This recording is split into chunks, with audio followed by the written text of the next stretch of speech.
que eu acabei negando muitas vezes estudar as boas práticas, estudar os princípios, foquei só código, ai, eu sou melhor em SQL, e acabei me ferrando muitas vezes por isso e caindo nesses momentos de, cara, minha aplicação tá tão doida que eu não sei mais o que tá acontecendo.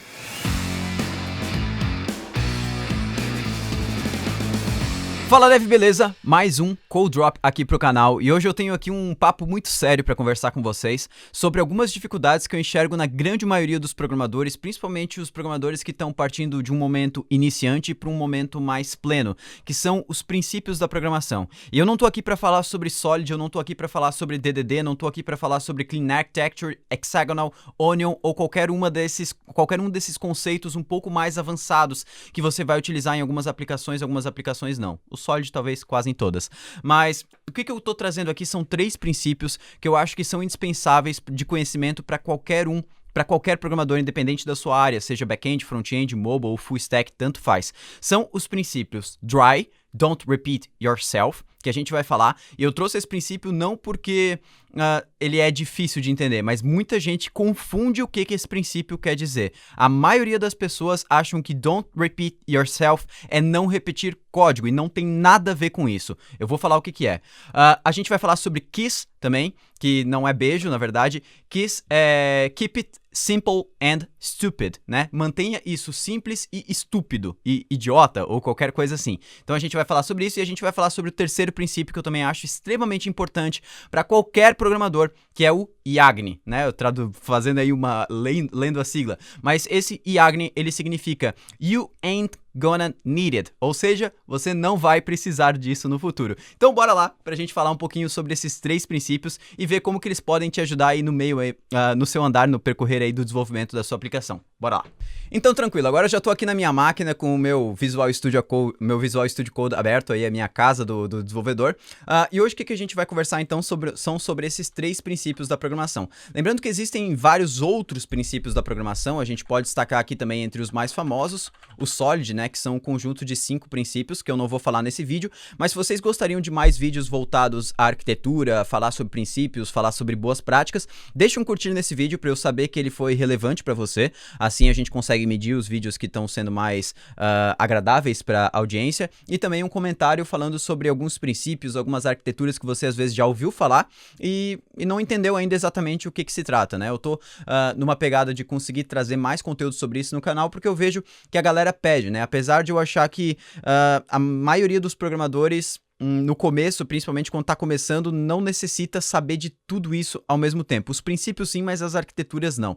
Então, vamos lá. Vou começar aqui falando sobre DRY, né? A gente já falou o que é DRY, então, basicamente, ele é a sigla para Don't Repeat Yourself. E aí, muita gente confunde esse princípio com não repetir código, né? Então, já deixa eu botar aqui errado. Não repetir código, beleza? Isso aqui é totalmente errado. O conceito de DRY não está atribuído à repetição de código. O conceito de DRY está atribuído com a não repetir regra de negócio, não repetir alguma coisa que tem um funcionamento específico. Diego, mas isso não é a mesma coisa que repetir código? Não, vou te dar o exemplo de por que esse princípio é aplicado da forma errada. Todo desenvolvedor já tentou fazer um gerador automático de controllers, um gerador automático de uma aplicação baseada no banco de dados. Vai dizer que não. Por exemplo, quando eu iniciei na programação, e não só quando eu iniciei na programação, eu acho que até uns 3, 4 anos depois, eu ainda estava tentando automatizar coisas que não deveriam ser automatizadas. Eu estava acoplando demais o meu código, eu estava abstraindo demais o meu código, pensando em automatizar as coisas. Vou dar um exemplo básico, por exemplo, para quem trabalha com React. A pessoa que trabalha com React, ela chega lá, deixa eu trocar aqui para Markdown com JSX. Aqui, show de bola. Então agora eu posso tacar um JSX aqui dentro, que ele vai funcionar. Aí, ó. Beleza. Muita gente que trabalha com React tenta, por exemplo, eu vou dar um exemplo de front e um exemplo de back. O exemplo de front é, muita gente que trabalha com React tenta automatizar algumas coisas que às vezes não tem necessidade de automatização. Por exemplo, tabelas.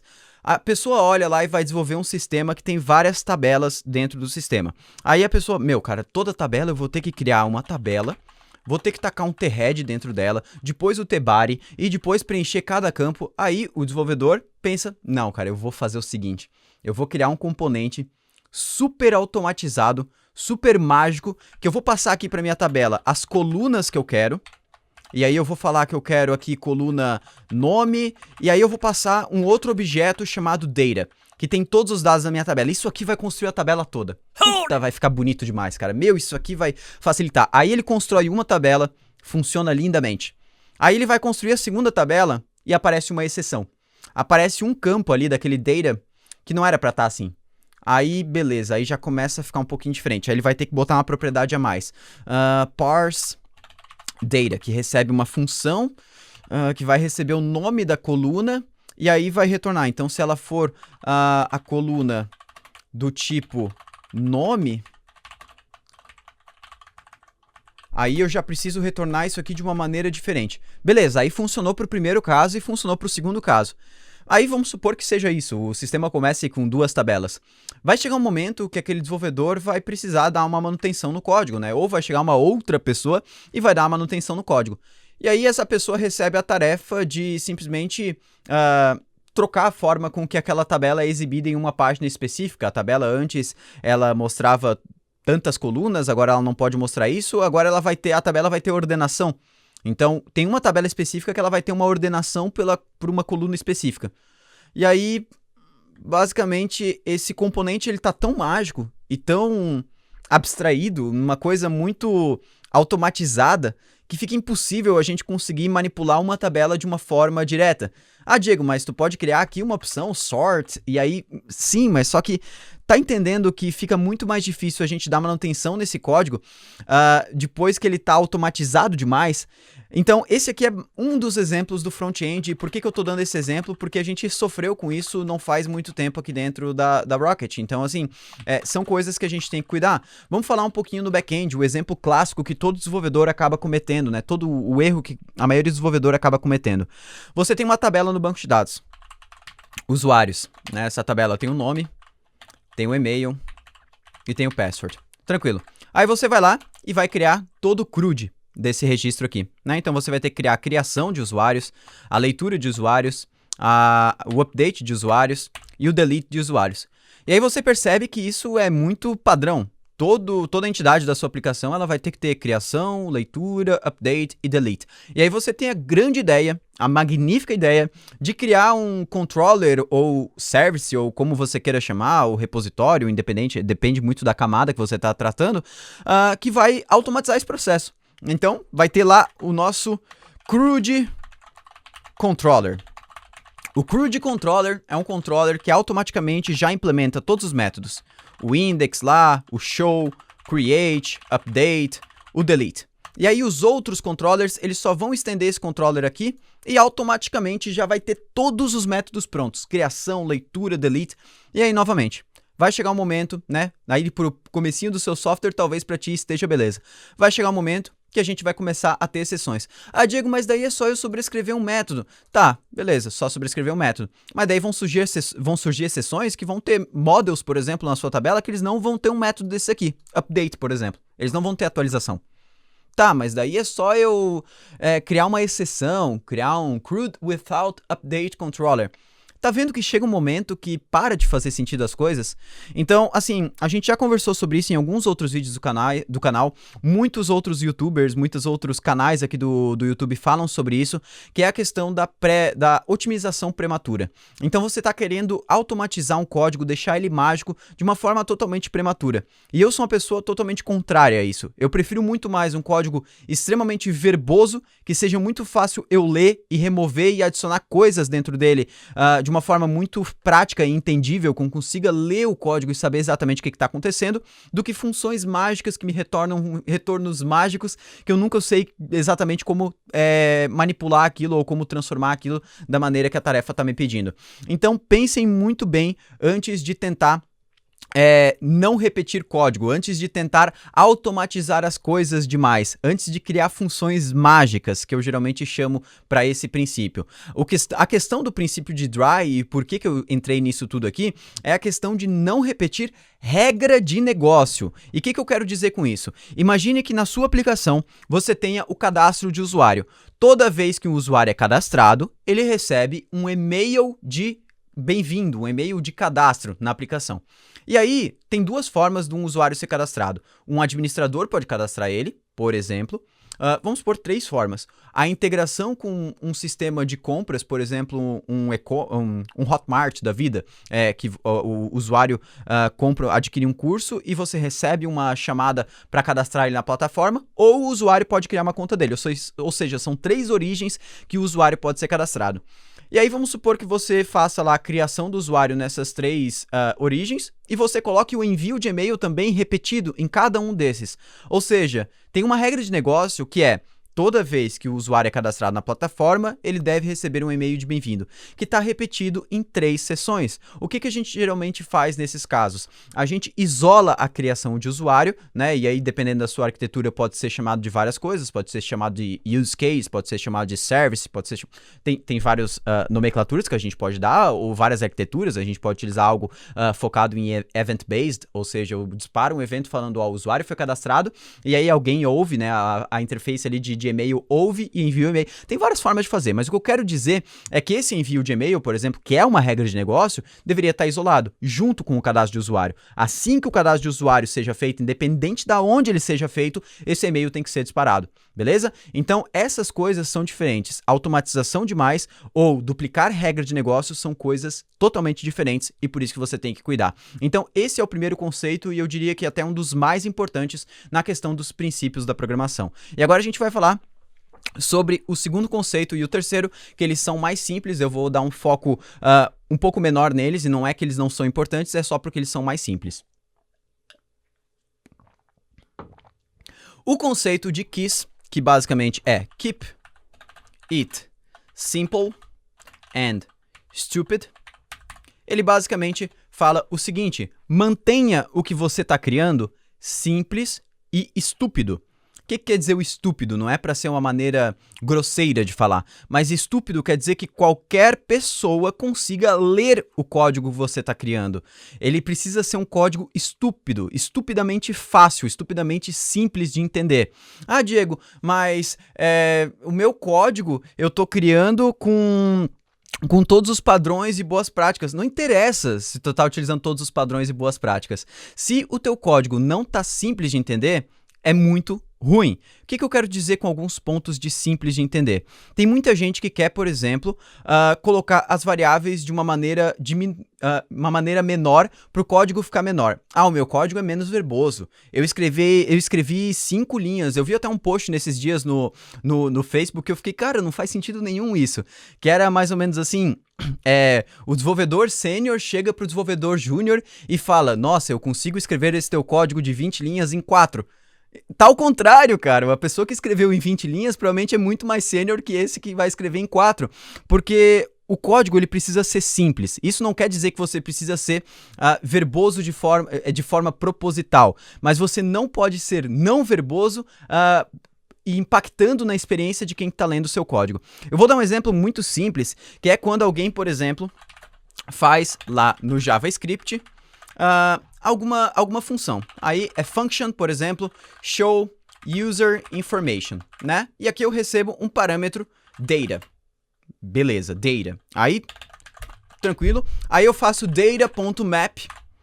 Perfeito, vou dar um return, data.map. E aqui eu quero manter isso aqui simples, então eu vou colocar u. E aí eu vou retornar aqui um objeto contendo name, que é u.name, e retornando age, que é u.age. Dá um exemplo, é bem simples mesmo. Cara, que porra que é data, velho? Que porra que é u? Ah, mas Diego, eu posso usar TypeScript? Beleza, pode usar o TypeScript, mas coloca nome nas variáveis que são fáceis de entender. Show user information, eu tô recebendo user, cara, eu tô recebendo vários users. né? Então, aqui dentro do map, eu não tô recebendo eu tô recebendo user. Para cada usuário é um user, né? E se for alguma coisa, pô, show user information, quais informações tu tá querendo mostrar? Get username and age, né? Descreve o teu código, mantenha simples, não tenta criar uma coisa que vai ser mais fácil no teu olho, que vai ficar com menos código. Mantenha as coisas simples. Programar não deveria ser uma coisa difícil. Então, assim, claro, siga os padrões que estão sendo utilizados no teu projeto, mas mantenha o código estupidamente simples, para quem for ler ele não ter problemas de entendimento. Mantenha os nomes das variáveis, por mais que eles tenham 40 caracteres, mas se for descritível, é ótimo para quem está lendo esse código. Então, assim, esse Keep It Simple and Stupid, eu poderia trazer muitos exemplos. Ele é um princípio que ele pode ser aplicado nas mais diversas áreas da programação. Mas eu acho que esse exemplo aqui da questão das variáveis, nome de funções, nome de classes, é um exemplo que eu mais vejo a galera penando para colocar em prática de uma maneira legal. Então, por isso que eu trouxe esse exemplo, para que você utilize ele como base para o restante que você pode aplicar. E o que eu estou fazendo aqui não veja como cagar regra. Eu não estou querendo que você simplesmente faça tudo que eu estou mandando aqui como a Bíblia do desenvolvedor. Não é nada disso. É só uma questão de... são princípios que já estão no mercado e que já funcionam há décadas, e não faz sentido a gente não abusar desses princípios na hora que a gente está criando as nossas aplicações. São coisas que eu sofri muito no passado e sofro até hoje, pegando código às vezes que eu não faço a menor ideia do que uma função faz, ela não é totalmente descritiva. Por exemplo, como eu tinha mostrado ali, get user info. Cara, que info? Qual info que tu tá me retornando? Eu não sei, não faço a menor ideia. Então, assim, as coisas precisam ser descritivas. É claro que tem ferramentas que ajudam a gente nisso, como eu já falei, TypeScript e tudo mais, mas assim, a gente não pode contar com isso para todo momento. Vamos lá, a gente vai falar do último princípio agora, que é o You Ain't Gonna Need It, né? Basicamente, o que isso aqui fala? Você não vai precisar disso. E esse é um dos princípios também que eu acho mais importantes para desenvolvedores que estão iniciando, que estão mudando de um estado mais júnior para um estado mais pleno. Mas, claro, o desenvolvedor sênior também acaba acontecendo isso algumas vezes, que é criar coisas que você não vai utilizar. Isso acontece muito quando a gente está iniciando um novo projeto. Vai dizer que você nunca pensou naquele início de projeto que você ia utilizar 10 milhões das melhores arquiteturas e ferramentas, ia utilizar banco não relacional para fazer tal coisa, e GraphQL para outra, e microserviços, ia botar uma fila, e aí o teu sistema tem 2 pessoas utilizando. E ele morre no segundo mês e acabou, e ninguém mais sabe nada do teu sistema, RIP, é isso aí, acabou. You ain't gonna need it. Você não vai precisar isso tudo que você está criando. Eu cometi esse erro drasticamente milhares de vezes na minha carreira e eu quero que você não cometa. Não tente colocar coisas, adicionar ferramentas, adicionar arquiteturas, adicionar coisas demais dentro do seu projeto, porque você não vai precisar. Eu vejo muita gente focando, eu vou colocar aqui na minha aplicação um MongoDB para salvar tal tipo de informação, porque isso aqui vai performar muito melhor com o MongoDB.